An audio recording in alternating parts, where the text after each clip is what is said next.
Financial management SAQ-1 what is meant by dividend decision. इसके अंदर क्या है, डिविडेंड डिसीजन का मतलब क्या है पूछ रहा है। डिविडेंड डिसीजन जो है सो एक फैसला है जो कंपनी के मैनेजमेंट्स लेते, किसके लिए, रिगार्डिंग उनके प्रॉफिट्स के लिए, डिस्ट्रीब्यूट करने के लिए लेते। इसके अंदर जैसा कि अब मान लो मेरा एक बिजनेस है, उसमें अब 100 लोगों का, अब मेरे पास शॉर्टेज हो गया कैपिटल का, तो मैं क्या करा, दूसरों से अपील करा एक शेयर्स के लिए कि ऐसा मेरे को कैपिटल सोना, बदले में आप मेरे पार्टनर रहते कैपिटल के लिए। तो कोई 1,000 रुपये दिए, कोई 2,000 रुपये दिए, कहीं ना कहीं मेरे को 100 जनों से 1,00,000 रुपये आ गए। तो अब मेरे को जो प्रॉफिट होता तो मैं अकेले थोड़ी रख सकता हूँ, लोगों को भी बांटना पड़ता ना जो पैसे दाते, तो उनको बांटने के लिए ये डिविडेंड डिसीजन लेते स्टॉक मार्केट में। स्टॉक मार्केट्स में डिविडेंड डिसीजन कैसा लेते हैं, मतलब अब जो शेयर होल्डर्स है, फॉर एग्जांपल डिविडेंड डिसीजन लिया क्या है कि एक शेयर वाले को 10 रुपये दो। अब कोई 1,00,000 रुपये डाला, सो वाले का नेबर 10 रुपये का एक शेयर भी है, तो उसका अगर 10,000 शेयर है तो 10 रुपये से 1,00,000 रुपये उसको ऐसा। तो एक डिविडेंड डिसीजन एक मैनेजमेंट रहती है, एक स्पेसिफिक अमाउंट डिसाइड करते हो ला कि कितना देना। और वो डिविडेंड्स का कुछ अमाउंट्स भी रिटेन इन्वेस्टमेंट भी आता है। लोग क्या करते कि वो डिविडेंड आया तो वापस कंपनी में लगा देते और प्रॉफिट्स के वास्ते एक्सपेक्टेड करने के लिए। तो ये डिविडेंड डिसीजन एक मैनेजमेंट लेते, जो कि एक तरीके से रिवॉर्ड है या एक तरीके से प्रॉफिट डिस्ट्रीब्यूशन कर रहे शेयर होल्डर्स। सेकेंड वाला है defined future values. Future value FV, इसके अंदर क्या बोल रहा है, जो करंट एसेट्स है उसका मतलब, अब फॉर एग्जांपल एक ज़मीन लिए आप 10 लाख में, तो आप उसको एक फ्यूचर वैल्यू एक्सेप्ट कर रहे हैं कि 5 साल के बाद इन्हें 20 लाख की होंगी बोल। तो एक प्रेडिक्ट कर रहे हैं कि एक सर्टन रिटर्न आ रहा है आपको, ROI आ रहा है उस पर जो भी आप इन्वेस्टमेंट कर रहे हैं, उसको एक फ्यूचर वैल्यू करते हैं, कैलकुलेट कर रहे हैं, कंपाउंडिंग हो रही है आपकी प्रेजेंट वैल्यू को लेके स्पेसिफिक पीरियड तक। फ्यूचर वैल्यू में कितना आएगा आपको रिटर्न, एक फ्यूचर वैल्यू बोलते हैं उसको। थर्ड है explain internal rate of return. Third answer, explain internal rate of return. Internal rate of return IRR, इसके अंदर क्या है बोलते हैं, एक डिस्काउंट रेट है कि नेट प्रेजेंट वैल्यू को जो है सो अपनी इन्वेस्टमेंट को इक्वल टू ज़ीरो कर लेता। मीन्स अब जो भी अपन पैसे लगा रहे उसका ज़ीरो अमाउंट रख लेता मैंने। अब आप 1,00,000 रुपये डाल के दुकान खोले तो उसको आप ज़ीरो समझो कि कुछ भी नहीं लगा के खोले। इसके बाद जो है सो ना, इसके बाद जो है सो ने क्या करता बोलते हैं, इन्वेस्टमेंट की उसकी प्रोफेबिलिटी को मेजर करते हुए पोटेंशियल प्रॉफिट्स निकालता आगे फ्यूचर्स। वो अब 1,00,000 रुपये लगाए, अब स्पॉट अच्छा है, दुकान अच्छा है, तो इन्वेस्टमेंट की जो प्रॉफिबिलिटी है वो भी ज़्यादा रहती है आगे फ्यूचर। तो अगर अच्छा इंटरनल रेट ऑफ रिटर्न आपको इंडिकेट कर रहा, तो आपको जनरली वो इन्वेस्टमेंट जो भी आप कर रहे हो वो बहुत प्रॉफिटेबल इन्वेस्टमेंट है। Fourth answer, explain the features of debentures. क्या फीचर्स है डिबेंचर्स की, वो एक्सप्लेन करो बोला। पहला है फिक्स इंटरेस्ट रेट, क्योंकि डिबेंचर्स क्या है, फिक्स इंटरेस्ट रेट होल्डर्स है।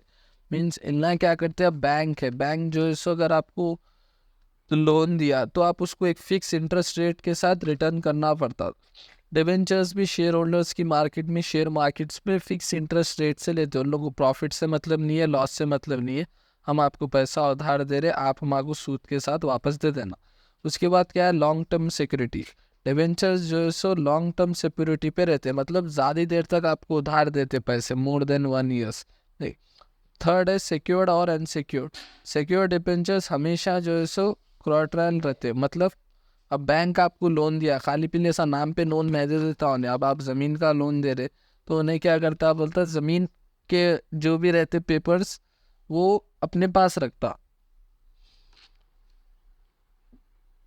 ज़मीन के जो भी पेपर्स है वो अपने पास रखता उन्हें। और जो है सो जो अनसिक्योर्ड रहते हैं, मतलब उनला जो है सो नहीं रखते। फिर कन्वर्टेबल और नॉन कन्वर्टेबल। कन्वर्टेबल डिबेंचर्स हमेशा कन्वर्ट कर देते इक्विटी शेयर्स के लिए आफ्टर सर्टन पीरियड्स। अब फॉर एग्जांपल एक कंपनी जो है सो लोन लिया और उसको वापस नहीं दे सक रही, अब वो कन्वर्टेबल डिबेंचर रहा, तो उन्हें क्या करता कि ठीक है भाई, तू मेरे पैसे नहीं दे सक रहा ना, तेरी कंपनी के शेयर्स मेरे को थोड़े दे दे उतने पैसों के बोल। और नॉन कन्वर्टेबल जो है सो डिबेंचर्स, नए नए भाई हमारे पैसे हमारे छोड़ना बोलते हैं। रिडीमेबल और इरेमिडेबल। इसके अंदर रिडीमेबल डिबेंचर जो है सो एक स्पेसिफिक मेच्योरिटी डेट रहती है उन लोगों की। मीन्स आप 1 साल के बाद देते बोले 1 साल हो गया आपका। इरेमिडेबल डिबेंचर्स की जो है सो कोई फिक्स मेच्योरिटी डेट्स नहीं रहती, और डिबेंचर्स को टैक्स बेनिफिट रहता है। टैक्स बेनिफिट मतलब इंटरेस्ट जो उनको सूद के साथ वापस देते, वो जो है सो टैक्स कट करके देते हो लोग।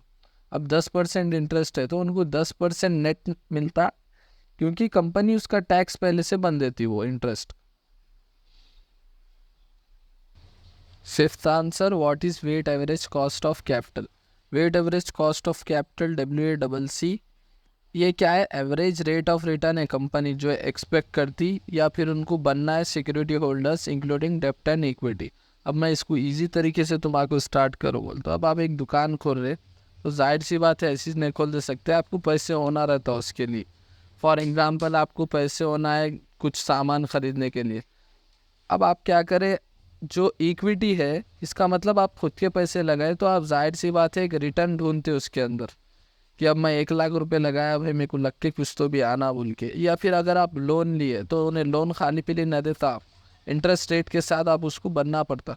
तो weighted average cost of capital क्या करता है, इन्हें कैलकुलेट करता कि आपका डेप्ट और इक्विटी आप एक्सपेक्ट कितना कर रहे हो और आपकन से जा रहा कितना, मतलब खर्चा कितना है आपको, या फिर और आप एक्सपेक्ट कितना रिटर्न कर रहे हो, वो कैलकुलेट करके आपको जो है सो एक कैपिटल स्ट्रक्चर बताता कंपनी का। ये बहुत ज़रूरी है WACC, क्योंकि इसकी वजह से आप जो है सो डिसीजन ले सकते कि इन्वेस्टमेंट किस चीज़ में करना, अपॉर्चुनिटीज़ क्या है, और इससे क्या होता है आपको कम से कम कितना आपको फ़ायदा होगा मालूम हो जाता कंपनी को।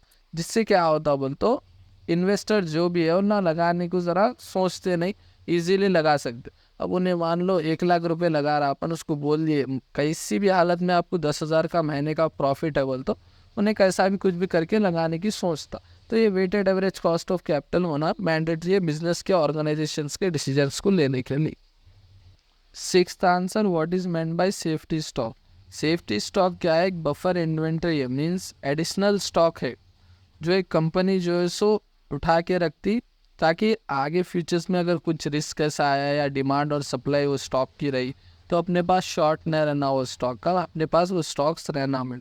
फॉर एग्जांपल अब नोटबुक्स की है तो उन्हें क्या कर रहा, उसकी महीने का सेल आउट जो है सो 1000 नोटबुक है, तो उन्हें 1500 नोटबुक्स रख रहा, 500 एडिशनल रख रहा as a safety stock. For example अब डिमांड बढ़ गई नोटबुक्स की, या उसकी नोटबुक अच्छी है मार्केट में सामान, तो सडन डिमांड बढ़ जाता, सप्लाई भी होना रहता उसको, तो उन्हें अगर इन्वेंट्री नहीं रखा, सेफ्टी स्टॉक उसके ने नहीं रखा और एडिशनल स्टॉक, तो उसको लॉस हो जाता कि कस्टमर्स उसकन से चले जाते, फिर कस्टमर्स उसकन से चल जाते क्योंकि अरे इसका इन्वेंट्रीज नहीं है बोले। अब दुकान में भी कोई भी अगर सामान रख रहा तो उन्हें एडिशनली रखता जितना उससे बिक रहा, क्योंकि कभी भी कुछ भी हो सकता अनएक्सपेक्टेडली। इसलिए जो है सो सेफ्टी स्टॉक रखना बहुत ज़रूरी है कंपनीज के वास्ते, ऑर्गेनाइजेशंस के वास्ते, ताकि उन लोग मार्केट में स्टेबल रह सके उनके बिजनेस के लिए। Seventh SAQ, what is meant by financial decision. Financial decision जो है सो एक बहुत अहम डिसीजन है जो फाइनेंशियल मैनेजर्स लेते कंपनी में। इसके अंदर क्या डिसीजन रहता है, जैसा कि फंड्स कहाँ लगाना, किसके लिए लगाना, फंड्स पैसे कहाँ इन्वेस्ट करना, किधर इन्वेस्ट करना, और ये बहुत सोच समझदारी का डिसीजन लेना पड़ता है कि कर्ज़ों को देखते हुए और अपनी रिटर्न्स ऑफ इन्वेस्टमेंट को देखते हुए, कंपनी के ऑपरेशंस को देखते हुए, कंपनी की कैपेसिटी कितनी है, इन्वेस्टमेंट कितना कर सकती है, वो देखते हुए यहाँ पे डिसीजन लेना पड़ता है अपने को। तो ये एक फाइनेंशियल डिसीजन ओवरऑल पैसों को रिलेटेड डिसीजंस रहता, कहाँ पैसा लगना, कितना रिटर्न आ सकता है, कितना खर्चा है अपने पर, कितनी अपनी ताकत है इन्वेस्टमेंट कर सकने की कंपनी की, वो देखते हुए फाइनेंशियल डिसीजन लेते। Eighth answer, explain the concept of time value money. Time value of money TVM एक फंडामेंटल फाइनेंशियल कॉन्सेप्ट है जिसके explain the concept of time value money. Time value money एक फंडामेंटल कॉन्सेप्ट है जिसके अंदर जो है सो थोड़ा बहुत अपने पास अगर पैसा है तो वो आज बहुत इंपॉर्टेंट है फ्यूचर से ज़्यादा रिलेटेड। और फॉर एग्जांपल अब आप 10 लाख रुपए है तो 10 लाख आप फ्यूचर में देख रहे कि वो 12 लाख ऐसा कुछ होने वाले हैं, तो मगर वो फ्यूचर का है, मगर वो 10 लाख रुपए आपको अब बहुत इंपॉर्टेंट है फ्यूचर से ज़्यादा रिलेटेड, क्योंकि वो 10 के आप 15 या 16 कर सकते हैं अगर सही इन्वेस्टमेंट अपॉर्चुनिटी आप ढूंढे तो। इसका बोलने का मतलब ये है कि जो अमाउंट अब आपके हाथ में अब है वो मोर इम्पोर्टेंट है फ्यूचर से ज़्यादा। अब भाई अब आपको पैसे है आपके पास एक 10,000 रुपये, तो वो आपको बहुत इम्पोर्टेंट है आने वाले 15,000 रुपये से। फिलहाल जो हाथ में है वो इम्पोर्टेंट है, क्योंकि वो 10,000 रुपये से आप कुछ भी करके उस पर इंटरेस्ट कमा सकते हैं, उसको ओवर टाइम ग्रो कर सकते हो पैसे को आप। अब इसके की कॉन्सेप्ट्स क्या है टाइम वैल्यू मनी के? Present value. प्रेजेंट वैल्यू का मतलब जो आपके हाथ में अब पैसा है वो इम्पॉर्टेंट है डिस्काउंट रेट के बाद, discounted at the specific rate of interest in return के लिए। फिर उसके बाद क्या है फ्यूचर वैल्यू। फ्यूचर वैल्यू का मतलब ये है कि अब जो पैसा है फ्यूचर में आपको कितना मिलेगा, एक स्पेसिफिक डेट पे आज्यूम कितना रिटर्न आएगा आपको आपकी प्रेजेंट वैल्यू। फिर डिस्काउंट रेट। डिस्काउंट रेट का मतलब अब आपके पास नेट कैश है तो जाहिर सी बात है आपको डिस्काउंट रेट भी मिलता। अब आप कोई चीज़ लेने जाओ, अगर कैश में आप पेमेंट कर रहे हो तो नहीं, डिस्काउंट आपको कंपलसरी देना ही देना है। फिर उसके बाद नेक्स्ट है कंपाउंडिंग। कंपाउंडिंग का मतलब यही है, इसके अंदर क्या है, आप अब फॉर एग्जांपल कहीं भी आप पैसे लगाए तो आपके पैसे के साथ साथ जो पैसे कमा रहे उसके भी पैसे डबल होते रहते हो। ज़मीनों के लिए बेस्ट एग्जांपल है, 10 लाख में लिए, अब 10 की 12 होती, फिर अगले साल 12 की 16 ऐसा होती, तो कंपाउंड होते रह रहा हूँ, बढ़ते रह रहा पैसा आपका भी और आरासो भी मिला मिला के बढ़ रहा है। Ninth answer, what is net present value? Net present value MPP, ये क्या है? फाइनेंशियल मैट्रिक्स, एक टूल है फाइनेंशियली जो आपकी प्रॉफिटेबिलिटी में है क्या इन्वेस्टमेंट वो देखता। ये क्या करता, आपकी प्रेजेंट वैल्यू को कैलकुलेट करता है फ्यूचर के कैश फ्लोज को देख के और आपकी इन्वेस्टमेंट्स को देख के और आपके discount specific rate of return को देख के। अगर नेट प्रेजेंट वैल्यू पॉजिटिव है तो आपका इन्वेस्टमेंट जो है सो प्रॉफिटेबल में चल रहा है, अगर नेगेटिव है तो आपका इन्वेस्टमेंट जो है सो लॉस में चल रहा। अब मैं इसको इजी एग्जांपल में अगर आपको बोलूँ नेट प्रेजेंट वैल्यू, तो आप ज़मीन लिए थे 5 साल पहले 10 लाख रुपए में, तो अब आप देख रहे कि वो 5 साल के बाद हो गई 20 लाख रुपए में, तो आपकी नेट अब 5 साल पहले लिए थे आप वो 2019 में, अब 2024 में वो 20 लाख की हो गई, तो नेट प्रेजेंट वैल्यू क्या हो गई ज़मीन की? 20 लाख रुपए। तो आपका इन्वेस्टमेंट क्या होगा, या प्रॉफिट में है लॉस में? प्रॉफिट में। तो आपका फ्यूचर पे भी क्या इन्वेस्टमेंट रहेगा, प्रॉफिट में जाएगा या लॉस में जाएगा? प्रॉफिट में ही जाएगा। अगर वही मान लो आप 10 लाख रुपए में चीज़ लिए उसकी 5 साल पहले और आज इसका रेट जो है सो 9 लाख रुपए आ रहा, तब आपकी इन्वेस्टमेंट क्या हो गई? लॉस में हो गई। तो फ्यूचर में भी आप क्या उम्मीद रख सकते हो, बढ़ सकती नहीं बढ़ सकती? नहीं बढ़ सकती बोल के रखते हैं आप। 5 साल में 1 लाख रुपए कम हो गई, तो आने वाले 5 साल में क्या बढ़ती क्या कम हो जाती? तो ये नेट प्रेजेंट वैल्यू जो है सो कंपनी के एसेट्स, इन्वेस्टमेंट, उन लोगों की जो भी बिजनेस है उसको कैलकुलेट करने के लिए काम में आता है कि अब क्या है उसकी वैल्यू आपके बिजनेस की जो इस्टेब्लिश कर, वो प्रॉफिट में या लॉस में है। Next answer 10th, explain the features of equity shares. Equity shares के फीचर्स क्या रहते हैं या फ़ायदे क्या रहते हैं वो बोल रहा है। Features of equity shares. Equity shares first है ओनरशिप। जो भी इक्विटी शेयर होल्डर्स रहता उन्हें ओनर रहता कंपनी का। फॉर एग्जांपल अब एक रिलायंस में भी आप एक शेयर लिए 2,000 रुपये का, तो आप भी एक ओनर बन गए रिलायंस के, छोटे एक पार्ट ऑफ हिस्से के पार्टनर के तौर पर। वोटिंग राइट्स, अगर आप इक्विटी शेयर होल्डर्स है तो आपको एक वोटिंग राइट्स रहते कंपनी के। अगर कंपनी कुछ भी फैसला लेती तो आपका एक सलाह मशवरा लेती उन। फिर डिविडेंड राइट्स। डिविडेंड राइट्स के अंदर अगर आप कंपनी प्रॉफिट में आई तो थोड़ा बहुत हिस्सा अपने पार्टनर को भी शेयर करना पड़ता उनको, तो आपको डिविडेंड का भी राइट रहता। नेक्स्ट है रीशेड्यूल क्लेम। रीशेड्यूल क्लेम का मतलब अगर लिक्विडेशन है मार्केट में तो इक्विटी शेयर होल्डर जो है सो क्लेम कर सकता है कि अब वो कंपनी में से निकलना चाह रहा तो बेच के वापस निकल जा सकता है कंपनी एसेट्स के। फिर नेक्स्ट है अनलिमिटेड लाइबिलिटीज़। अनलिमिटेड लाइबिलिटी के अंदर अगर फॉर एग्जांपल अगर कंपनी का जो है सो ओनर एक ही है या पार्टनरशिप बहुत कम है, तो शेयर होल्डर्स के बाद पूरी पावर रहती है कि वो ना कंपनी का डिसीजन ले सकते। उसके बाद नेक्स्ट है मार्केट प्राइस फ्लक्चुएशन।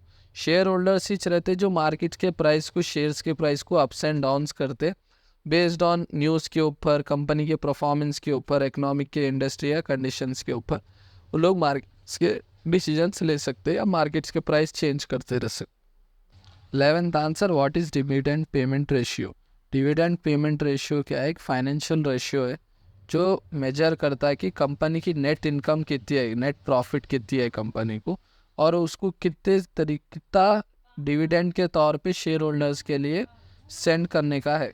ये जो है एक रेशियो कैसा है, dividend payment ratio is equals to total dividends paid by net income into 100।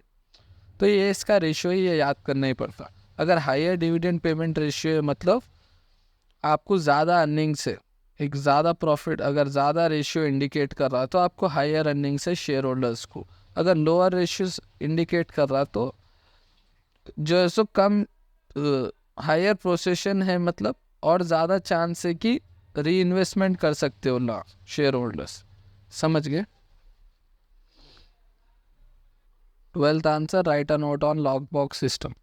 Lock box system जो है कैश मैनेजमेंट टेक्निक है जो बहुत कंपनियां यूज़ करती अपने कस्टमर्स के लिए, पेमेंट कस्टमर्स से कलेक्ट करने के लिए। ये सिस्टम किस तरीके से काम करता बोल तो कस्टमर पैसे भेजता तो ये एक पोस्ट ऑफिस को या फिर एक बैंक के लॉक बॉक्स को चल जाता रादर देन डायरेक्टली कंपनी को। तो ये क्या करता, बैंक कलेक्ट करता इनके पैसे और डिपॉजिट करता वो कंपनी अकाउंट्स को इलेक्ट्रॉनिकली। अब मैं बेसिकली बोलूँ तो वीज़ा कार्ड क्या करता, आप जो पेमेंट करते उसके अकाउंट में लेता फर्स्ट, उसके अकाउंट में से लेके कंपनी के अकाउंट को डाल देता। अब फॉर एग्जांपल आप शॉपिंग करने गए रिलायंस में, तो अब वीज़ा कार्ड से अगर आप पेमेंट कर रहे हो तो आपकी अमाउंट का बैंक में से डिडक्ट कर लेता वीज़ा फर्स्ट, वीज़ा कार्ड क्या उसमें आ जाते, वीज़ा अकाउंट में उसमें आ जाते। देन वीज़ा वाला क्या करता, रिलायंस के अकाउंट में ट्रांसफ़र कर देता पैसे। तो ये क्या कर रहा, आपके अकाउंट्स को इन्हें शेयर नहीं कर रहा है डिटेल्स, इन्हें आपको बता रहा नहीं, वीज़ा के थ्रू आपके पैसे जा रहे। तो इसके बेनिफिट्स क्या है लॉक बॉक्स सिस्टम के, या फास्टर पेमेंट प्रोसेसिंग है। इसके अंदर क्या कर रहे हैं आप, क्विकली आपके पैसे जो है सो डायरेक्टली डिपॉजिट कर रहे कंपनी के अकाउंट में, मगर आपके डिटेल्स उसको रिफ्लेक्ट नहीं कर रहे। सेकंड क्या है, इम्प्रूव कैश फ्लो। इसके अंदर क्या हो रहा बोले तो इन्हें आपके टाइमिंग को कम कर दे रहा, मतलब पेमेंट के टाइमिंग को स्टक हुए, और कैश फ्लो और लिक्विडिटी ज़्यादा कर दे। Reduce processing cost. इसके अंदर क्या हो रहा, ऑटोमेट, अगर आप हर महीने के अगर पैसे उसको देने का है तो ऑटोमेट प्रोसेस पेमेंट की जो है सो आप कर सकते हैं, जिससे क्या होगा, रेड्यूस हो गया आपका एडमिनिस्ट्रेटिव कॉस्ट यहाँ पे। उसके बाद एनहेंस सिक्योरिटी कैसा एनहेंस हो गई, पेमेंट्स आपके बहुत सिक्योर रहते हैं अगर लॉक बॉक्स सिस्टम के अनुसार जा रहे। कई को बोलते हो पेमेंट्स आपके डायरेक्टली नहीं जा रहे, एक चेन के थ्रू जा रहे जो एक मीडिएटर बीच में उसमें काम कर रहा। सेकेंड क्या है, 13th question, what is meant bye economic order quality. Economic order quality economic order quantity EOQ एक फॉर्मूला है जिससे क्या हो गया, ऑप्टिमल ऑर्डर क्वांटिटी जो है सो मिनिमाइज कर रहे टोटल इन्वेंट्री कॉस्ट को, जिसके अंदर ऑर्डरिंग कॉस्ट है, होल्डिंग कॉस्ट है। इससे क्या हो रहा है, बिजनेसेस को बैलेंस करने में आसानी हो रही, कॉस्ट को ऑर्डरिंग करने में, जिससे क्या हो रहा है, टू मच इन्वेंट्री ना हो रही, टू लिटिल मतलब हो रही। अब मैं इजी में मैं अगर बोलूँ, ये एक फार्मूला है कि इन्वेंट्री कितनी रखना। अब 100 इन्वेंट्री है, 100 डेली बिक्री, तो आप क्या कर रहे हैं, 100 की जगह 1000 नहीं रखते, आप 1000 कहीं को रखेंगे, 100 है तो 120 रखते, 130 रखते। तो इन्हें मैनेज करता है कि कितनी क्वांटिटी आप रखना इन्वेंट्री, क्योंकि इन्वेंट्री का भी खर्चा आता आपको, वो जगह लेती, उसकी मेंटेनेंस रहता और उसमें ख़राब भी होने का चांस रहता। तो इकोनॉमिक ऑर्डर क्वांटिटी होना ज़रूरी है। फिर 14th क्या है, right a brief note on current asset management decision. Current asset management decision पे एक ब्रीफ नोट लिखो ओवर रहे। करंट एसेट मैनेजमेंट क्या है, एक मैनेजिंग है कंपनीज के शॉर्ट टर्म एसेट्स, छोटे मतलब ड्यूरेशन के एसेट, जैसा लोन्स वैसा कुछ भी छोटे टर्म के, जैसा कि कैश हो गया, अकाउंट्स रिसीवेबल हो गया और इन्वेंट्री हो गया। इफेक्टिव मैनेजमेंट क्या है, करंट एसेट्स के लिए ये बहुत क्रूशियल है, बहुत ज़रूरी है मेंटेन करने लिक्विडिटी और ऑप्टिज्म वर्किंग कैपिटल के लिए। जैसा की डिसीजन इसके अंदर है कैश मैनेजमेंट। कैश मैनेजमेंट के अंदर क्या है कि आप इफेक्टिवली मैनेज करना, कैश कितना आ रहा कितना जा रहा, तो ये सही तरीके से आप मैनेज करें तो क्या है, आप कम से कम जो है सो एक्सपेंडिचर्स को कम से कम कर सकते हैं और ज़्यादा से ज़्यादा रिटर्न्स आप उससे बना सकते हैं अगर सही कैश मैनेजमेंट रहा। फिर क्या है, इन्वेंट्री मैनेजमेंट में अभी बोला 13th वाले। इससे क्या हो रहा है कि सही लेवल की अगर इन्वेंट्री रख रहे, जितना बैलेंस रखना है, जितना डिमांड हो रहा है, जितना सप्लाई होना है उतना ही रखे, तो क्या है आपको इन्वेंट्री का कॉस्ट नहीं हो रहा इन्वेंट्री का कॉस्ट नहीं हो रहा है, मिनिमाइजिंग रह रहा है, स्टॉक आउट भी नहीं हो रहा आपके पास। फिर थर्ड है कि रिसीवेबल मैनेजमेंट। रिसीवेबल मैनेजमेंट के अंदर आप जो क्रेडिट पॉलिसीज़ है, जैसा आप ईएमआईज़ पे या लोन्स पे अगर कुछ भी प्रोवाइड कर रहे तो उसके अकाउंट्स को सही तरीके से मैनेज करना रिसीवेबल, और कुछ एक्शन लेते हुए वो जो पैसे ओवर ड्यूज है उसको कलेक्ट करने के लिए भी आपके पास एक सही एक्शन रहना अकाउंट्स रिसीवेबल के लिए, तो रिसीवेबल मैनेजमेंट्स में आता है। 16 से answer, differentiate between compounding and discounting. इन्हें क्या बोल रहा है, कंपाउंडिंग और डिस्काउंटिंग के अंदर डिफरेंट क्या है वो मानो बार।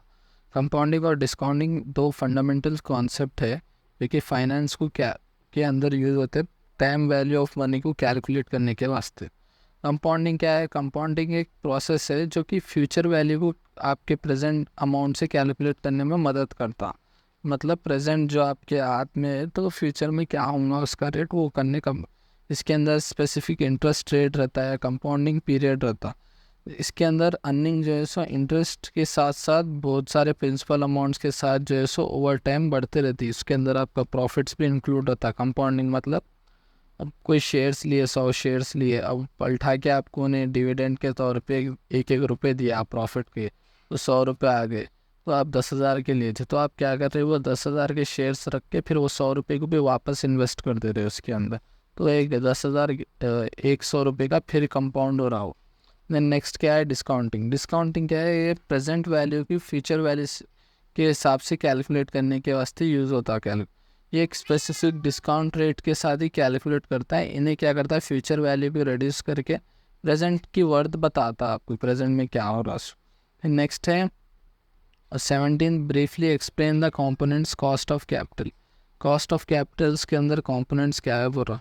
कॉस्ट ऑफ कैपिटल जो है सो मिनिमम रेट है और रेट ऑफ रिटर्न है जो कि कंपनी कैसा भी अर्न करना उनकी इन्वेस्टमेंट्स में, तो ताकि ना जो है सो उनके इन्वेस्टर्स को सेटिस्फाइड करने के वास्ते, मतलब कम से कम उतने कमाना है उनका।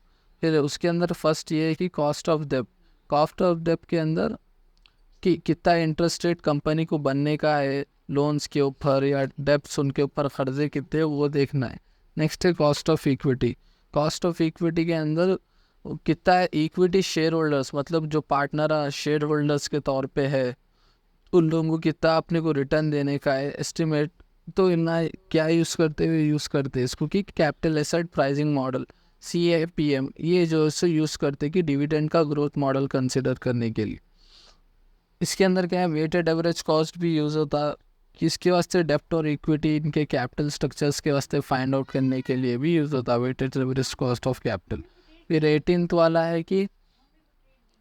वाला है ये कि differentiate between gross versus net working capital.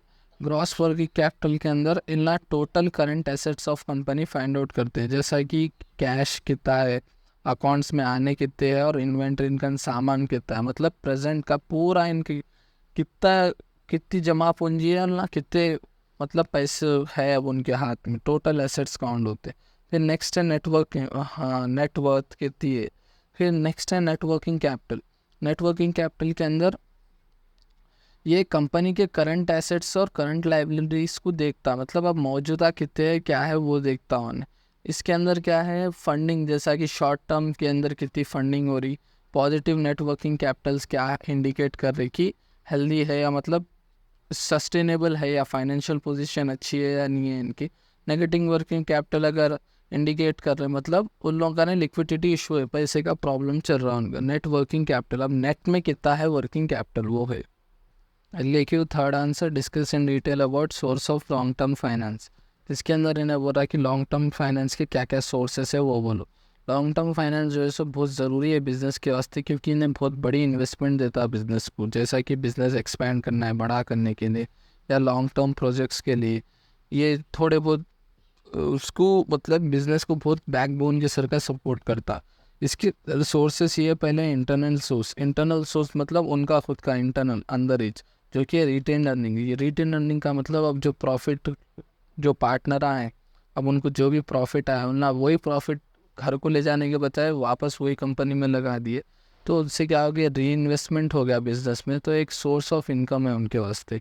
Next है sale of asset. Sale of asset के अंदर अब जो भी उनके ने अनयूटिलाइज्ड या अंडरलाइज एसेट्स है, मतलब काम की नहीं है, तो कंपनी क्या करी, उसको बेच के क्या है लॉन्ग टर्म के लिए फंड्स इन्वेस्टमेंट जो है सो जनरेट कर रही है। अब एक कार है, 4 कार है, एक नई चलाने की है, तो उसको एक को बेच दे रही है, उससे क्या पैसे जो है सो इन्वेस्टमेंट में काम में आ जा रहे हैं।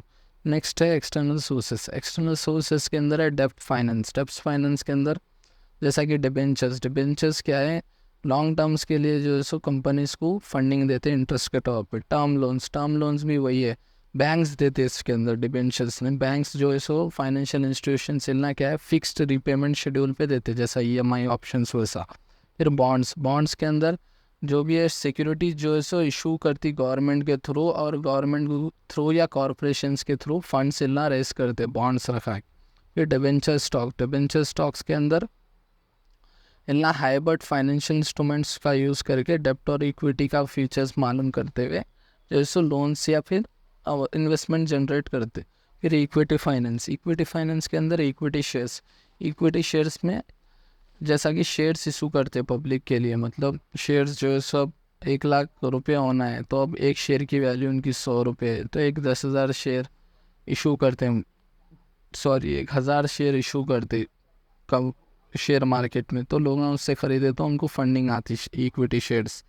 फिर प्रेफरेंस शेयर। प्रेफरेंस शेयर्स के अंदर क्या है, हाई बर्ड सिक्योरिटी फ्यूचर के साथ इतना जो है सो बोर्ड डेप्ट एंड इक्विटी जनरेट करते हैं। नेक्स्ट है अदर सोर्सेस। अदर सोर्सेस के अंदर venture capital.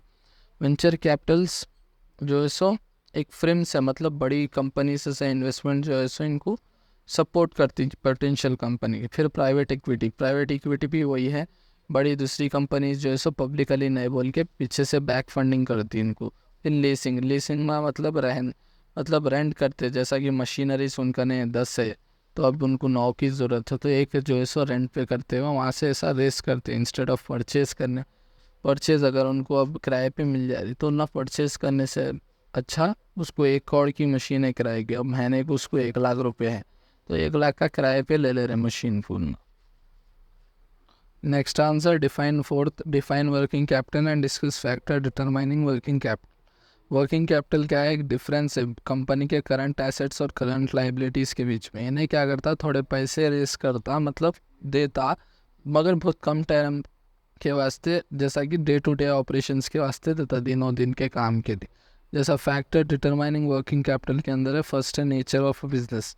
Nature of business के अंदर बिजनेस में जो है so long term production cycles होते, इसके अंदर क्या है सीजनल डिमांड्स पैटर्न रिक्वायर्ड रहते हैं, मतलब सीज़न का भी एक धंधा रहता है। अब बारिशों के टाइम अम्ब्रेलास रेनकोट वही ज़्यादा दिखते, तो एक नेचर ऑफ बिजनेस है। तो जब उन लोगों को क्या होता, हायर वर्किंग कैपिटल होना पड़ता।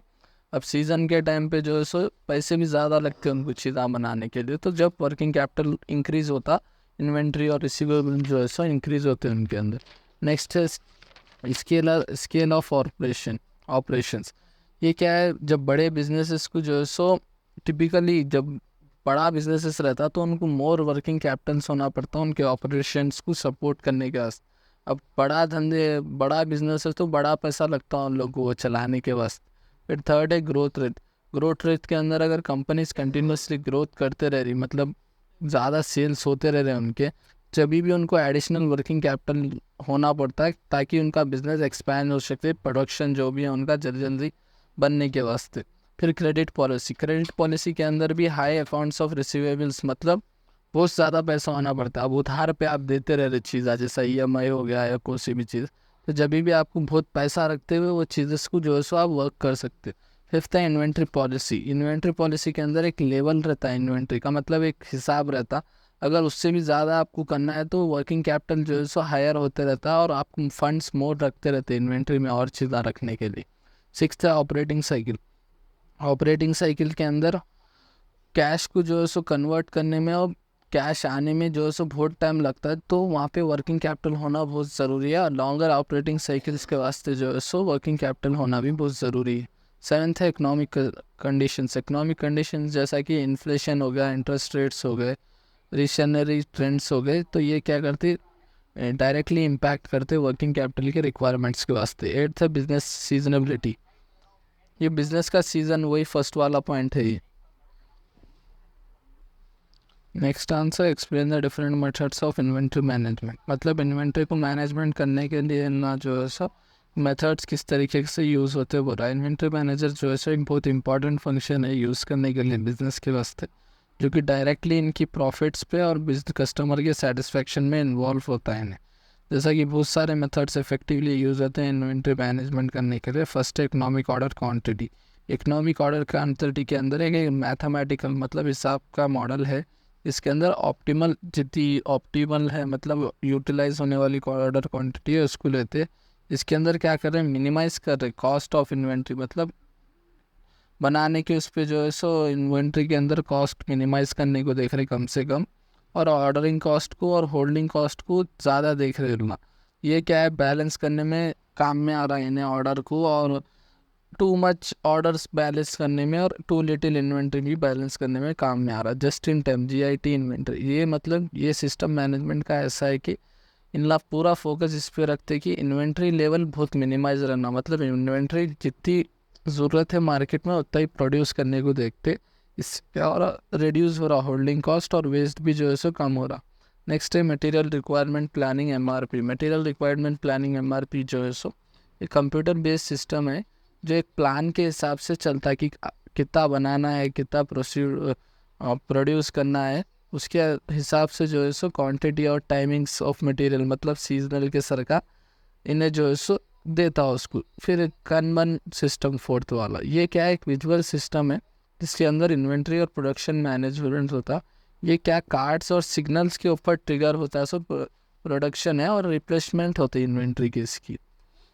फिफ्थ है ABC एनालिसिस। ABC एनालिसिस के अंदर ये मेथड्स क्लासीफाई करता है, मतलब देखता पूरे इन्वेंट्री को उनके वैल्यू के हिसाब से, उनके यूसेज के हिसाब से, जिससे क्या होता है कि अपने को इन्वेंट्री सिस्टम क्या है मालूम होता है कि किस तरीके से चल रहा। और हाई वैल्यू आइटम्स के ऊपर इन्हें जो महंगे महंगे चीज़ें रहते हैं इन्वेंट्री पे, उस पर जो है सो ज़्यादा फोकस करता। नेक्स्ट है सेफ्टी स्टॉक। सेफ्टी स्टॉक जैसे एक बफर स्टॉक, मतलब एक एक्स्ट्रा रखते हैं स्टॉक इन इन्वेंट्री में, क्योंकि अनएक्सपेक्टेड अगर डिमांड आ गया, फ्लक्चुएशन आ गई या कभी भी कुछ भी हुआ तो सेफ्टी का स्टॉक्स अपने पास रहना बोल के ना ऐसा उठा के रखते हैं। Next answer, define financial management should the goals of financial decisions making by profit maximisation और वेल्थ मैक्सिमाइजेशन। इसके अंदर फर्स्ट फाइनेंशियल मैनेजमेंट जो है सो क्या है, मैनेज करता, फोकस करता है किस पे, प्लानिंग, ऑर्गेनाइजिंग, डायरेक्टिंग और कंट्रोल करने फाइनेंशियल सोर्सेज को ऑर्गेनाइजेशंस के अंदर। इन्हें जो है so decision making, financial decisions लेने में काम में आता हो पैसों के फैसलों में, ताकि इन्हें इसका मेन मोटिव ये रहता है कि कंपनी लंबे तैर तक फाइनेंशियल हेल्दी रहना बिजनेस के अंदर भी। Goals of financial decision. Goals of financial decisions क्या है, मतलब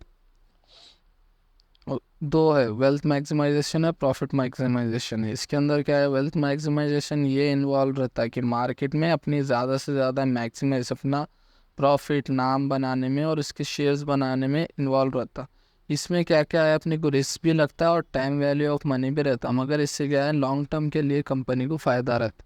फिर प्रॉफिट मैक्सिमाइजेशन, इन्हें क्या है शॉर्ट टर्म, थोड़े टाइम के ऊपर ही फोकस करता है। इसका मेन मोटिव ये रहता है कि प्रॉफिट्स को कैसा बढ़ाना, उन्हें लंबे टाइम तक टिकने को नहीं, पहले खाली प्रॉफिट्स कैसा बढ़ाना, लॉन्ग टर्म के बाद में देखेंगे, पहले प्रॉफिट्स कैसा लेना वो देखता है। इन्हें कंपनी की फ्यूचर ग्रोथ को वो है जो है सो कॉम्प्रोमाइज़ कर देता, मतलब नज़रअंदाज कर देता उसको।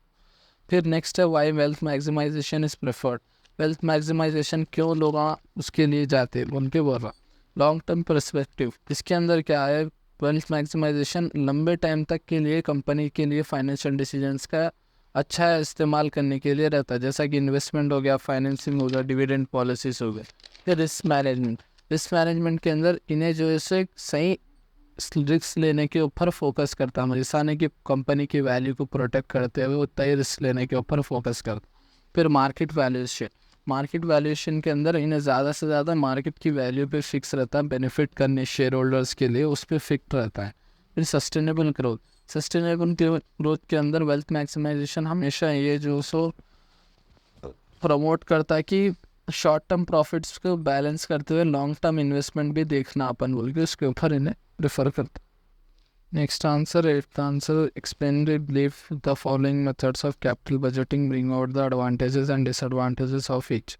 पे back period method, internal rate of return. Payback period ये कैपिटल बजटिंग की एक टेक्निक है जिसके अंदर कैलकुलेट करता हूँ कि कब अपने को पैसे वापस आने के हैं इन्वेस्टमेंट में, प्रोजेक्ट में। इसके एडवांटेजेस ये है, सिंप्लिसिटी, ये बहुत इजी है अंडरस्टैंड करने के लिए और कैलकुलेट करने के वास्ते। फिर रिस्क असेसमेंट के अंदर इन्हें जब का जब ही आपको बता देता है कि आपकी 1 लाख रुपए तो आपको रिस्क कितना होगा अगर पे बैक पीरियड आप यूज़ कर रहे थे।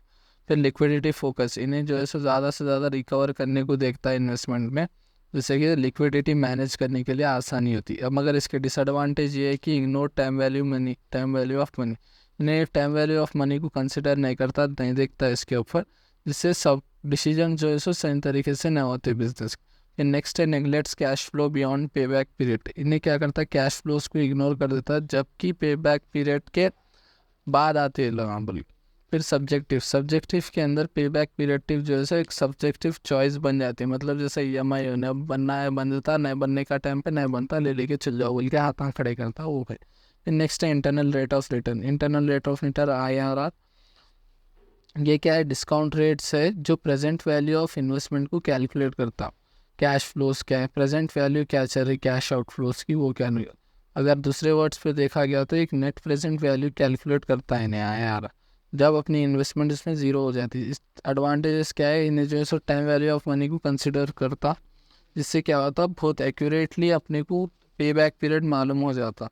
फिर ओवरऑल प्रॉफिटेबिलिटी के अंदर इन्हें पूरे कैश फ्लोज को कैलकुलेट करते रहता है इंटरनल, जिससे क्या होता है अपने को बहुत जल्दी कैश फ्लोज और इन्वेस्टमेंट आने लगता है। फिर रिलेटिव कंपेरिजन के अंदर इन्हें कंपेयर करता मल्टीपल दूसरे इन्वेस्टमेंट अपॉर्चुनिटीज से भी इन्हें कंपेयर करता। नेक्स्ट है डिसएडवांटेजेस के अंदर इन्हें कॉम्प्लेक्सिटी है, ये जो है सो बहुत हार्ड रहता है कैलकुलेट करने के वास्ते, जो स्पेशली वो प्रोजेक्ट्स के वास्ते जो कैश के फ्लोज को अनइवन रहते। फिर मल्टीपल IRR, थोड़े केसों में क्या होता है, एक ही सिग्नल पे जो है सो मतलब एक ही प्रोजेक्ट पे मल्टीपल IRR शो होने लगते, जिससे भी बहुत कन्फ्यूजन आपको रेज होता है। फिर सेंसिटिविटी ऑफ कैश फ्लोज के अंदर IRR जो है सो सेंसिटिव रहता, चेंज कर देता, चेंज में आता टाइमिंग और मैग्नीट्यूड, कैश फ्लोज के अंदर जो है सो सेंसिटिव चेंजेस में काम में नहीं आता। 9th answer, define preference share, explain the features and different types of preference share. Preference share को जो है एक प्रिफर्ड स्टॉक भी बोलते हैं। ये जो है सो एक शेयर होल्डर्स है जो एक प्रेफरेंटल राइट्स के साथ आते हैं शेयर होल्डर्स को कॉमन स्टॉक होल्डर्स के अलावा, मतलब इतना अपग्रेडेड वर्जन रहते हैं। अब जैसा प्लेन की टिकट्स में देखा गया तो इतना बिजनेस क्लास वाले रहते हैं, इकोनॉमिक क्लास वाले जो है नॉर्मल शेयर होल्डर्स रहते हैं, ये प्रेफरेंस शेयर वाले बिजनेस क्लास वाले रहते। इसके अंदर क्या होता है, इन लोगों को हाइब्रिड सिक्योरिटी आती, मतलब सिक्योरिटी फीचर्स बहुत ज़्यादा मिलते हैं इन लोगों को दूसरों कॉमन शेयर होल्डर्स के अलावा। अब इनके फीचर्स क्या है प्रेफरेंस शेयर होल्डर्स के, फर्स्ट है फिक्स डिविडेंड रेट, इन लोगों को प्रॉफिट हो या नहीं हो उनसे मतलब नहीं रहता, इन लोगों को सिर्फ फिक्स्ड एक डिविडेंड रेट आता, मतलब इन लोगों को बोल देते हैं अब आप 100 रुपये लगा रहे, हर साल आपको 10 रुपये हम देंगे, तो अब इन लोगों को कंपनी 1000 रुपये कमाओ या नको कमाओ, इनको 100 रुपये दे देने का रहता लास्ट में साल के। फिर नेक्स्ट है इन लोगों का प्रियोरिटी इन डिविडेंड पेमेंट के अंदर इन लोगों को सबसे पहले अगर कंपनी को प्रॉफिट्स हुआ या कुछ भी हुआ तो इन लोगों को फर्स्ट पहले जो है सो डिविडेंड मिलता, मतलब प्रॉफिट सबसे पहले इनको शेयर होते। फिर प्रियोरिटी इन लिक्विडाइजेशन के अंदर क्या है, इन लोगों को प्रेफरेंस शेयर होल्डर्स को लिक्विडिटी जो है सो आराम से मिल जाती कंपनी के एसेट्स में, जैसा कि कॉमन शेयर होल्डर्स को नहीं मिलती। अभी ना जब चाहे जब बेच दे सकते, नहीं बेचना है नहीं बेच सकते, लिक्विडिटी मिलती। कॉमन शेयर होल्डर्स भी बेच सकते हैं मगर लिक्विडिटी तय रही तो नहीं बेच सकते। फिर नो वोटिंग राइट्स, अगर इन लोगों को क्या है वोटिंग राइट्स भी नहीं मिलती जनरली, प्रेफरेंस शेयर होल्डर्स को जो है सो वोटिंग करने का, फैसले लेने का कंपनी के उससे नहीं मिलता।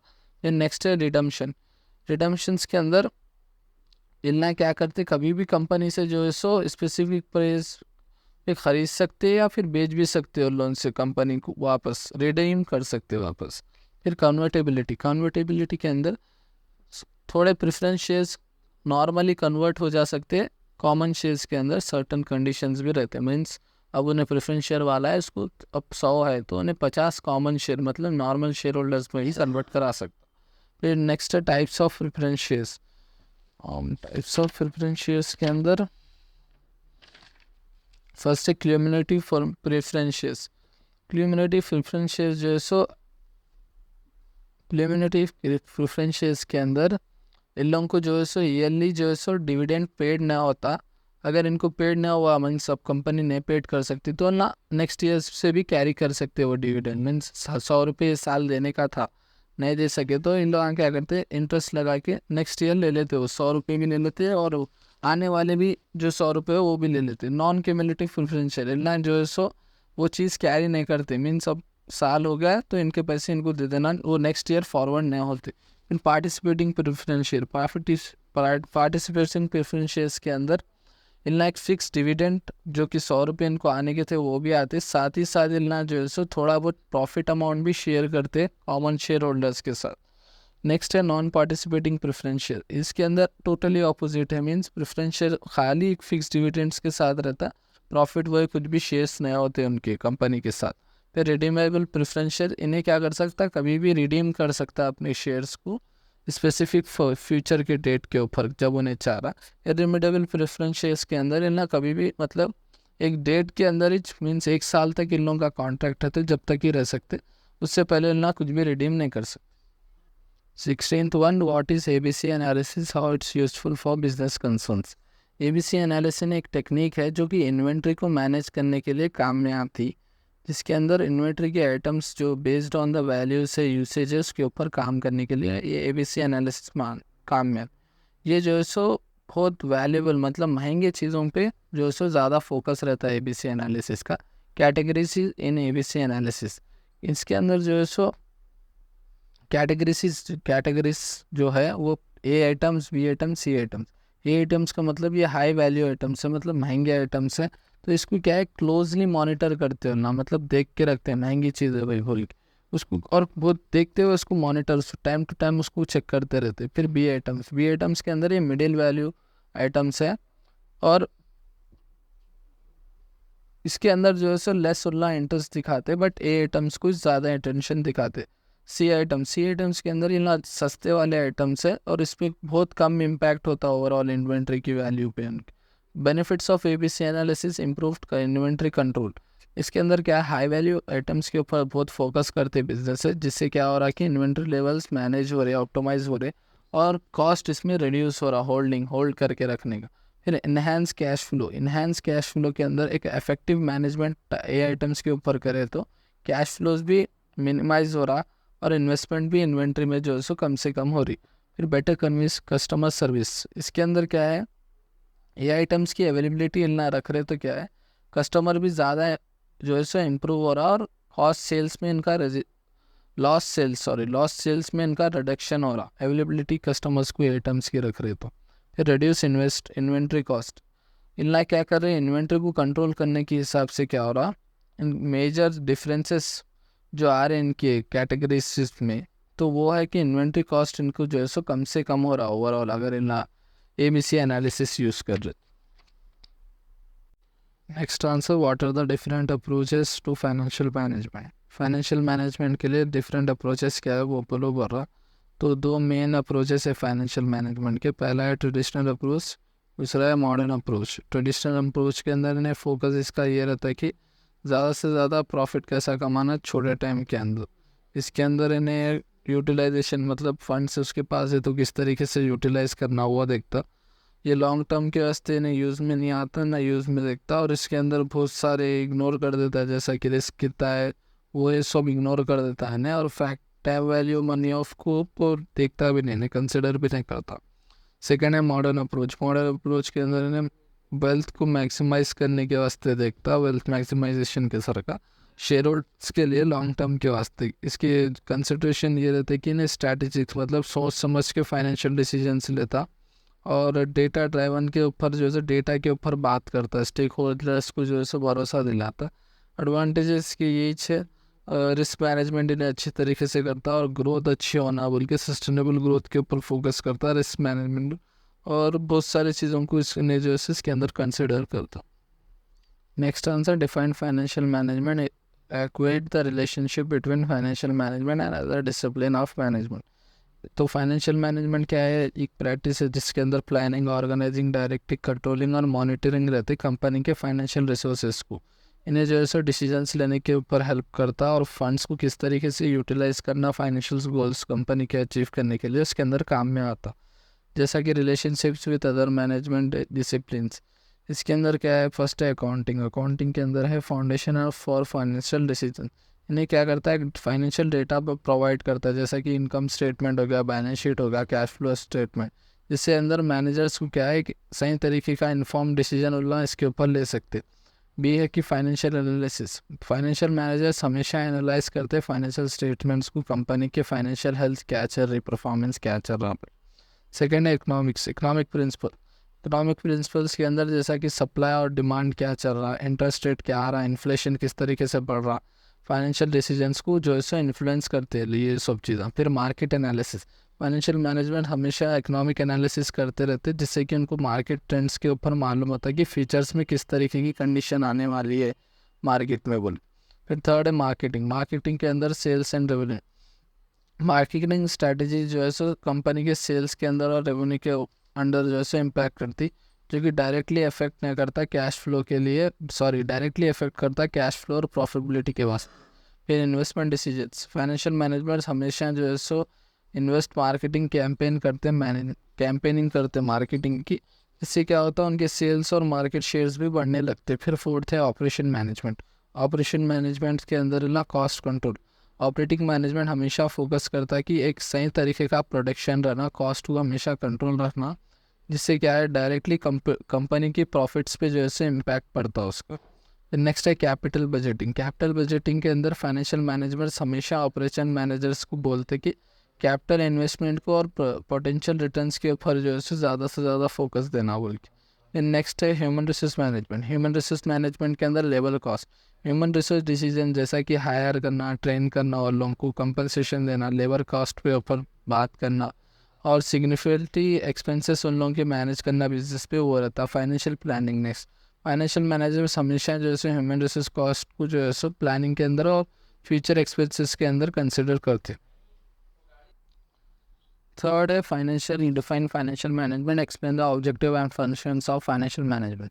फाइनेंशियल मैनेजमेंट वो जैसे कि प्रैक्टिस है कि आप प्लानिंग, ऑर्गेनाइजिंग और डायरेक्टिंग कंट्रोलिंग कंपनी के फाइनेंशियल रिसोर्सेज को मैनेज करना, जैसा कि डिसीजंस लेने में कंपनी के और फाइनेंशियल गोल्स को अचीव करने के लिए काम में आता है। अब इसके ऑब्जेक्टिव्स क्या है फाइनेंशियल मैनेजमेंट के? फर्स्ट है मैक्सिमाइजिंग शेयर होल्डर्स वेल्थ। इसके अंदर इसका मेन ऑब्जेक्टिव ये रहता है कि जो शेयर होल्डर्स है, मीन्स कंपनी में जिसको इन्वेस्ट करा उसकी शेयर्स की वैल्यू को और शेयर होल्डर्स की वेल्थ को जो है से ज़्यादा इंक्रीज़ करना, जो कि मार्केट वैल्यूज़ के वास्ते अच्छा रहता। फिर सेकेंड है प्रॉफिट मैक्सिमाइजेशन। इसका ट्रेडिशनल गोल ये रहता है कि सेकेंडरी वेल्थ मैक्सिमाइजेशन के बाद इन्हें कंपनी के प्रॉफिट के ऊपर ज़्यादा वर्क करता है, एफिशिएंट, और कॉस्ट कंट्रोल के ऊपर देखता है, जिससे प्रॉफिट ऑटोमेटिकली मैक्सिमाइज होता है, बढ़ते रहता। नेक्स्ट है इंश्योरिंग लिक्विडिटी। इन्हें क्या करता है, एक सफिशिएंट कम से कम एक कैश फ्लो मेंटेन रखता है, जिससे कि शॉर्ट टर्म मतलब छोटे से इसके लिए उन लोगों को अपॉर्चुनिटीज़ के वास्ते लिक्विडिटी मीन्स कैश फ्लो रहने के वास्ते। नेक्स्ट है फोर्थ ऑप्टिमल कैपिटल स्ट्रक्चर। इन्हें क्या करता है, इनके जो भी उधारा हैं या फिर इन पे जो भी खर्चे हैं उसको मैनेज करते हुए कंपनी के जो है मिनिमाइज़ करता है कॉस्ट ऑफ कैपिटल के लिए, जिससे इनसे ज़्यादा से ज़्यादा इनको वैल्यू जनरेट होती, मीन्स कैपिटल जनरेट होता है। नेक्स्ट है रिस्क मैनेजमेंट। रिस्क मैनेजमेंट के अंदर इन्हें आइडेंटिफाई करता, एसेस करता उसको, और ज़्यादा से ज़्यादा कंपनी के फाइनेंशियल रिस्क को प्रोटेक्ट करता, जिससे क्या है फ्यूचर अर्निंग उन लोगों से अच्छी तरीके से होते। फिर functions of financial management, financial planning. ये क्या करता है, फाइनेंशियल प्लान बनाता है जिसके अंदर बजट के ऊपर बात करता है, इन्हें फोरकास्ट करता, कंपनी के फाइनेंशियल एक्टिविटीज़ को देखते रहता, गाइड करते रहता। फिर फाइनेंशियल एनालिसिस, इसके अंदर इन्हें कंपनी के फाइनेंशियल डेटा को एनालाइज करता, जिससे कि कंपनी फाइनेंशियली किस तरीके से परफॉर्म कर रही मालूम होता है और कहाँ कहाँ इनको इम्प्रूव करना है वो भी मालूम होता। फिर इन्वेस्टमेंट डिसीजंस, इन्हें क्या करता है, इन्वेस्टमेंट डिसीजंस बनाता है, जिससे कि फंड्स कितने लगते हैं, लॉन्ग टर्म के लिए कितना इन्वेस्टमेंट होना, जैसा कि प्रॉपर्टी रहो, प्लांट रहो या इक्विपमेंट जो भी अपन ले रहे हैं उसके लिए क्या डिसीजन लेना आप बोलता। फिर फिफ्थ है वर्किंग कैपिटल मैनेजमेंट। इन्हें कंपनी हमेशा जो है शॉर्ट टर्म एसेट्स को मैनेज करते रहता है, लाइबिलिटीज़ को, जिससे कि इंश्योर रहता है सफिशिएंट कैश फ्लो होते रहना बोल के। फिर सिक्स्थ है डिविडेंड पॉलिसी।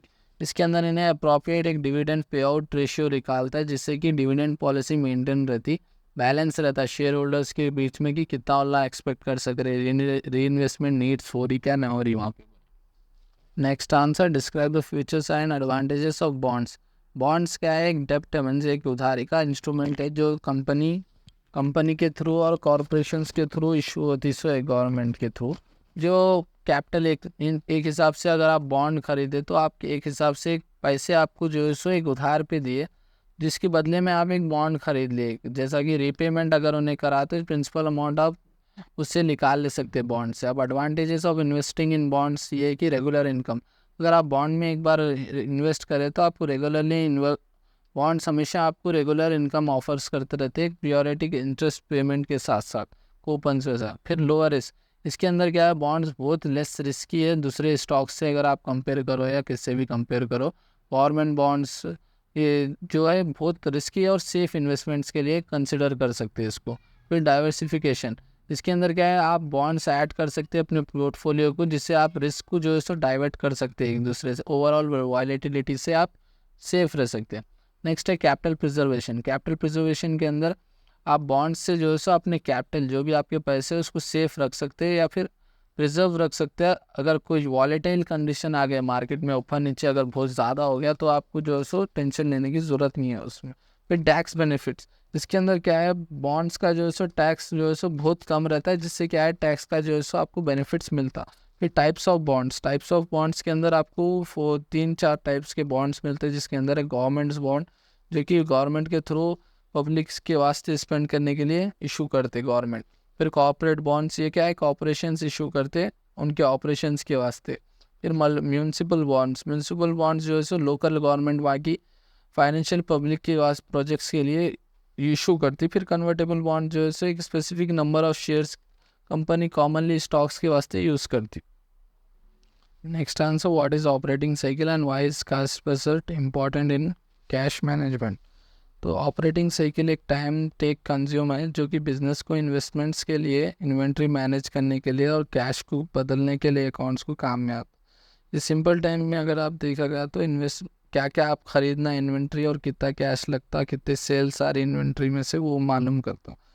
की कंपोनेंट्स ऑफ ऑपरेटिंग साइकिल के अंदर इन्वेंट्री पीरियड के अंदर कि कितना टाइम लिए आप परचेस करने में और वो सेल करने, वो इन्वेंट्री का एक फ़ोन लिए कितने टाइम में और उसको खरीद बेचने में कितना टाइम लगा आप। फिर अकाउंट रिसीवेबल पीरियड के अंदर कितना टाइम लगा आपको कैश लेने में कस्टमर से बेचने के बाद। फिर importance of cash budgeting in cash management, first है एंटिसिपेट कैश शॉर्टेज। इससे क्या हो रहा है, फ्यूचर के अंदर आपको कैश फ्लोज मालूम हो जा रहा है, जैसा कि कैश बजट, जिससे आप आइडेंटिफाई कर सक रहे पोटेंशियल पीरियड कितना शॉर्ट हो रहा है आपको कैश, जिससे बिजनेसेस को क्या हो रहा, प्रीएक्टिव सिक्योर मेजर्स लेने में काम में आ जा रहे, जिससे उनको डिलेइंग नॉन एक्सपेंशियल एक्सपेंसेस के लिए काम में आ रहा। नेक्स्ट है ऑप्टिमाइज कैश यूजेज। बिजनेस क्या कर रही है, आइडेंटिफाई कर रही, प्लान बना रही, जिससे कि ऑप्टिमाइज यूटिलाइजेशन होना, मीन्स पूरा उसका यूटिलाइज करना और ग्रोथ अपॉर्चुनिटी उन लोगों को और मिल रही और सुकून से अल्लाह जो है उनका उधार उतार सक रहे। फिर improve decision making, cash budgets जो है हमेशा एक डेटा बताते, कैश पोजीशन बताते कंपनी की, जिससे अल्लाह अच्छा एक डिसीजन ले सक रहे उनके पैसे के खर्चों के हिसाब से, इन्वेस्टमेंट के हिसाब से, फाइनेंशियल नीड्स के हिसाब। नेक्स्ट है strengthen financial map plan. Next इनका क्या करें, इनका पार्ट ये रहता है कि इन लोगों का फाइनेंशियल प्लानिंग प्रोसेस जो भी है जो बिजनेसेस के लिए कैश बजट से बहुत आसान हो जाता है, जिससे ना स्ट्रेंथ कर सकते हो ऑपरेशनल गोल्स को फाइंड आउट करके उनके। फिर फैसिलिटेड बैंक रिलेशन, एक अच्छा कैश बजट प्रिपेयर रहा तो क्या है, रिलेशनशिप्स भी अच्छे रहते और फाइनेंशियल इंस्टीट्यूट कंसिडर करते हैं इनकी फाइनेंशियल हेल्थ उनके क्राइटेरियाज के साथ मिल रही या नहीं मिल रही बोल के। Next answer, what do you mean by working capital management, what are the objectives principles of working capital management. Working capital management एक प्रैक्टिस है जिससे कंपनी शॉर्ट टर्म एसेट्स के लिए मैनेज करने के लिए यूज़ करती, जैसा कि सफिशिएंट कैश फ्लो रहना और छोटे चीज़ों की छोटी ज़रूरत के डे टू डे ऑपरेशंस के वास्ते कैश रहना उनके हाथ में, उसके लिए वर्किंग कैपिटल मैनेजमेंट काम में आता है। ये क्या करता, बैलेंस करता आपकी करंट एसेट्स को, जैसा कि इन्वेंट्री हो गई और अकाउंट्स आने के जो भी हो एसेट्स के वास्ते, जैसा कि अकाउंट्स पेएबल आप कितने वापस बनना है उनको मैनेज करता है। इसके ऑब्जेक्टिव्स ऑफ वर्किंग कैपिटल ये है कि लिक्विडिटी, इन्हें क्या करता है, हमेशा कैश मेंटेन करने को हमेशा रखता है, जिससे कि शॉर्ट टर्म्स के जो भी ऑब्लिगेशन जो भी होना है, जैसा सप्लायर आया तो उसको पैसे बनने के वास्ते, एम्प्लॉयज़ की तनख्वाह या फिर उधार लिया आप उसको बनने के, तो हमेशा आपके हाथ में कैश रहना है, इसलिए वर्किंग कैपिटल हमेशा ये देखता। नेक्स्ट है प्रॉफिटेबिलिटी। प्रॉफिटेबिलिटी के अंदर इन्हें क्या करता है, वर्किंग कैपिटल हमेशा ये देखता है कि ज़्यादा से ज़्यादा प्रॉफिट कैसा देना, इसके अंदर मिनिमाइज होता है कि कॉस्ट ऑफ होल्डिंग मतलब रखने का खर्चे वर्चे कैसा कम करना और ज़्यादा से ज़्यादा रिटर्न कैसा आना प्रोडक्ट्स के ऊपर, वो मैनेज करता है। फिर नेक्स्ट है एफिशिएंसी। एफिशिएंसी के अंदर क्या, वर्किंग कैपिटल मैनेजमेंट हमेशा एफिशिएंसी इंप्रूव करते रहता, मतलब तेज़ काम होते रहना बोलता, जिससे इन्वेंट्री कैश फ्लो कलेक्ट करना या बेचना, कैश के अंदर जल्दी कन्वर्ट करना, उसमें जो है सो काम में आता है। फिर नेक्स्ट है रिस्क मैनेजमेंट। रिस्क मैनेजमेंट के अंदर वर्किंग कैपिटल हमेशा एक एसोसिएट रिस्क मीन्स एक प्रॉपर आप जितना झेल सकते हो उतने रिस्क के साथ काम करता, लिक्विडिटी क्राइसिस ऐसा जो है सो होने नहीं देता है इन्हें। फिर principles of working capital management, balance sheet approach, इसके अंदर इन्हें फोकस इसका मेन ये रहता है कि एक प्रॉपर बैलेंस रखना करंट एसेट्स और लायबिलिटीज़ के बीच में, जिससे इसका गोल ये रहता है कि एक इनफ लायबिलिटी मीट होना, मीन्स एक पैसे इतने रहना हाथ पे कि वो काम कम से कम हो जाना, इधर उधर आपको देखना नहीं पड़ना पैसों के लिए। इसका मेन गोल ये रहता है, अनप्रोडक्टिव एसेट्स के ऊपर नहीं रहता, इन जो वेस्ट चीज़ है उसके ऊपर उन्हें ज़्यादा फोकस नहीं करता। सेकेंड है cash flow approach. Cash flow approach के अंदर इन्हें एम्पथाइज करता है कि मैनेजमेंट के अंदर इनफ्लो और आउटफ्लो आना, पैसे आने का जाने का जल्द से जल्द हो, और इन्हें केयरफुली मतलब देखते हुए रहता और मॉनिटर करते हुए रहता कैश फ्लोज आ रहे कितना जा रहे कितना कंपनीज में से, जिससे कि रिस्क क्या है रिड्यूस हो जाता है, कैश का शॉर्टेज नहीं रहता। फिर trade off between risk and return. इसके अंदर वर्किंग कैपिटल मैनेजमेंट हमेशा ट्रेड ऑफ मीन्स रिस्क और रिटर्न के ऊपर देखते रहता, ज़्यादा इन्वेंट्री ने होल्ड करके नहीं रखता है जिससे कि रिस्क ज़्यादा हो सकता है इसके प्रोडक्ट्स के बीच में। तो फाइनेंशियल मैनेजमेंट हमेशा ये ट्रेड ऑफ के ऊपर बहुत देखते हुए डिसीजन लेते। फिर इफेक्टिव फोरकास्टिंग। इफेक्टिव फोरकास्टिंग के अंदर इन्हें सेल्स के ऊपर बहुत फोरकास्ट करता, सेल्स एक्सपेंसेस और कैश फ्लोज के ऊपर इन्हें एसेंशियल फोरकास्ट करते रहता है, जिससे वर्किंग कैपिटल्स को आइडेंटिफाई करने में आसान रहता है कि फ्यूचर में और क्या क्या ज़रूरत है उनको और क्या क्या एडजस्टमेंट आपको और करना है टाइम के रहते हुए वर्किंग कैपिटल स्ट्रैटेजी के थ्रू। फिर कंटिन्यूस मॉनिटरिंग एंड कंट्रोलिंग। इन्हें हमेशा मॉनिटर करते रहता है, कंट्रोल करते रहता है चीज़ें को, क्योंकि ये पैसे का है इन्वॉल्वमेंट। इन्हें हमेशा ट्रैकिंग की परफॉर्मेंस इंडिकेटर केपीआई का मतलब वो है, इन्हें जो है इन्वेंट्री टर्नओवर देखता है, डे की सेल्स कितनी वो देखता, कितने पैसे गए अपने से वो देखता, और कहाँ कहाँ अपने को इम्प्रूव करना है वो देखता। Next answer, explain the determinants of a credit policy of an organisation. इसके अंदर क्रेडिट पॉलिसी यहाँ पे क्या है, गाइडलाइन प्रोसीजर है कंपनी फॉलो करती ताकि उनके कस्टमर्स और ज़्यादा इंक्रीज हो, और क्रेडिट मतलब उधार पे देती है उन्हें। जैसे कि बहुत सारे फैक्टर्स इससे होते हैं। फर्स्ट है इंटरनल फैक्टर्स के अंदर फाइनेंशियल स्ट्रेंथ। यहाँ पे क्या है, कैश फ्लो जो है सो बहुत ज़्यादा इंक्रीज हो जाता है इसके अंदर अगर आप उधार पे दे रहे तो। फिर नेक्स्ट है डेप्ट लेवल भी वैसी, उधारी भी वैसी चढ़ती रहती है आपकी कंपनी के ऊपर, क्योंकि आप उधार पे उन लोगों को चीज़ें दे रहे हैं। नेक्स्ट है सेल्स गोल के अंदर मार्केट शेयर कंपनी का जो है सो एम ये रहता है उधार देने का कि मार्केट शेयर बहुत ज़्यादा हो जाता, और क्रेडिट टाइम से मतलब उधार अगर चीज़ा कोई दे रहे तो न्यू कस्टमर्स बहुत ज़्यादा अट्रैक्ट होते उसको। सेल्स वॉल्यूम, कंपनी हमेशा बूस्ट हो जाता सेल्स एकदम अगर उन क्रेडिट पे दे रहे, जिससे क्या है मोर और उन लोगों को आदत होती कस्टमर्स को कि उधार पे चीज़ें लेने की। थर्ड है प्रोडक्ट टाइप के अंदर है प्रेशिबल गुड्स के अंदर मतलब ना थोड़े टाइम के लिए क्रेडिट देते, मीन्स बहुत कम रिस्क, मतलब 1-2 महीने के वास्ते उधार देते हैं, 1 महीने के वास्ते उधार देते, जिससे क्या होता है इन लोगों को ज़्यादा जो है सो रिस्क नहीं रहता। ड्यूरेबल गुड्स के अंदर ना लॉन्ग टर्म के वास्ते क्रेडिट देते, मीन्स 1 साल 2 साल के वास्ते उधार पे देते हैं ऐसा। नेक्स्ट है फोर्थ कॉस्ट ऑफ कैपिटल के अंदर इंटरेस्ट रेट्स।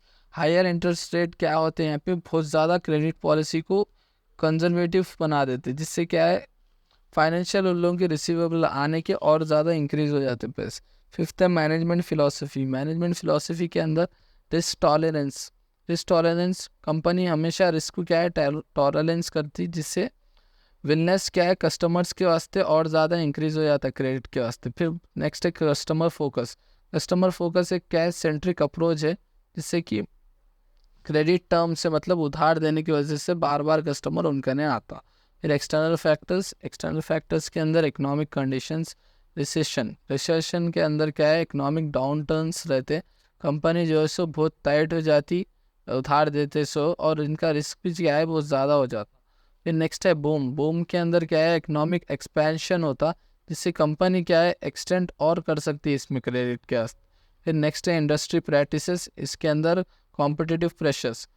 कॉम्पिटिटिव प्रेशर्स के अंदर अगर कोई कॉम्पिटिटर है तो आप उधार पे देना शुरू करें तो वहाँ पे जो है कॉम्पिटिटर को आप बहुत जल्दी इजीली हरा दे सकते हैं अगर आप उस क्रेडिट पॉलिसी यूज़ करें तो। फिर इंडस्ट्री नॉर्म्स। इंडस्ट्री नॉर्म्स के अंदर ये क्रेडिट पॉलिसीज़ को फॉलो करते हुए इन्फ्लुएंस करते रहती। फिर नेक्स्ट है कस्टमर्स कैरेक्टरिस्टिक्स, उसके अंदर क्रेडिट वर्थीनेस। क्रेडिट वर्थीनेस के अंदर कस्टमर्स के ऊपर आपको एक भरोसा हो जाता फाइनेंशियल स्टेटमेंट्स उसका चेक करते हुए कि इन्हें क्रेडिट वर्ती है, मीन्स उसको उधार अपन दे सकते, इन्हें वापस अपने को कर सकता। फिर पेमेंट हिस्ट्री। पेमेंट हिस्ट्री भी वही है कि क्रेडिट डिसीजन आप पेमेंट कस्टमर्स के पेमेंट को देखते हुए दे सकते कि हाँ भाई इन्हें टाइम टू टाइम पेमेंट हमारे कर सकता बोले। Next answer, discuss various factors and objectives of receivable management. Receivable management एक क्रिटिकल एस्पेक्ट है फाइनेंशियल मैनेजमेंट का। इसका फोकस इस पे ये रहता है कि टाइम टू टाइम पैसे कलेक्ट करना, उधार कलेक्ट करने के ऊपर। जैसा कि फैक्टर जो इन्फ्लुएंस करते रिसीवेबल मैनेजमेंट के अंदर फर्स्ट है क्रेडिट पॉलिसी। क्रेडिट पॉलिसीज़ के अंदर क्रेडिट स्टैंडर्ड्स, इसके अंदर एक क्राइटेरिया यूज़ होता है कि कस्टमर्स क्यों क्रेडिट वर्ती है या नहीं है, उन्हें मतलब उधार दे सकते हैं या नहीं दे सकते। फिर नेक्स्ट है क्रेडिट टर्म्स। क्रेडिट टर्म्स के अंदर द पेमेंट, मतलब कस्टमर्स पेमेंट कर सक रहा है टाइम टू टाइम उसके ड्यू की डे के साथ, और डिस्काउंट्स और पहले के पेमेंट्स उसमें चेक कर सकते।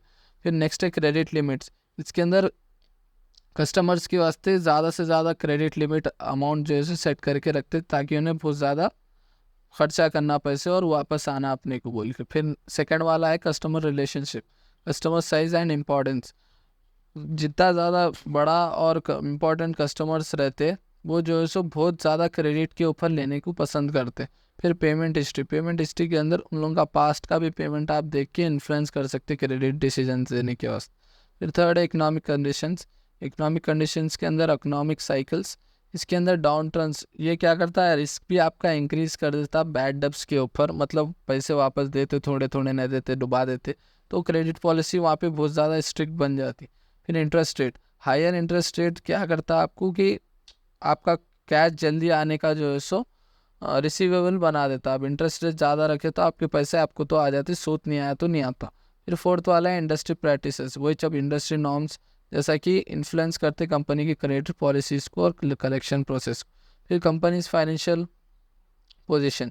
फिर कैश फ्लो नीड्स। इसके अंदर कैश फ्लो नीड्स के अंदर कंपनी टाइट कैश फ्लो अगर है तो कंपनी ज़्यादा से ज़्यादा जो है सो एग्रेसिवली रिसीव करने के लिए देखती है। अगर कंपनी टाइट हो गई, पैसे अगर उनके नहीं रह रहे तो। फिर रिस्क टॉलरेंस। कंपनी हमेशा जो है सो रिस्क टॉलरेंस के ऊपर इन्फ्लुएंस रहती, जिससे क्या है एक्सटेंट लेवल ऑफ रिस्क जो है सो एक्सेप्ट करने को देखती, मीन्स एक हद तक ही रिस्क लेने को देखती इसके अंदर। फिर ऑब्जेक्टिव ऑफ रिसीवेबल मैनेजमेंट के अंदर फर्स्ट वाला है इम्प्रूव कैश फ्लोज।